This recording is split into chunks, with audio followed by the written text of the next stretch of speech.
হাদি ছাড়া প্রথম কুরবানি ঈদ খেয়াল করে দেখছেন। এক ওসমান হাদি মরে গেল, কতগুলো লোকের ভাগ্য খুলছে।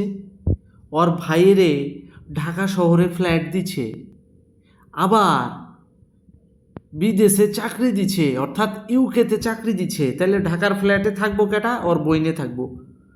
আবার এদিকে জাবেরের কপাল খুলে গেছে, জাবের হয়ে গেছে নয়া নেতা, জুমা হয়ে গেছে নয়া নেতা। মানে বুঝা পারছেন কি লেভেলের ব্যবসাটা এখন ওরা ফ্রন্টে থেকে করতেছে।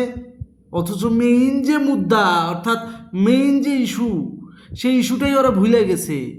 এখনো পর্যন্ত ওরা হাদি হত্যার বিচার চায় না। তাই বলছি, ঈদুল আজহার শুভেচ্ছা নিন। আপনারা হাদি হত্যার বিচার চাওয়াটা বন্ধ করে দিচ্ছেন কেন? সেটা চালু করে দিন।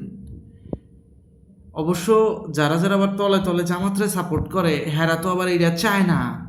কারণ যখনই হাদি হত্যার বিচারটা সামনে আইব, তখনই জামাত কেচকেচি পায় পড়ব। মানুষ তো ভুলে যাইতেছে আস্তে আস্তে হাদিরে।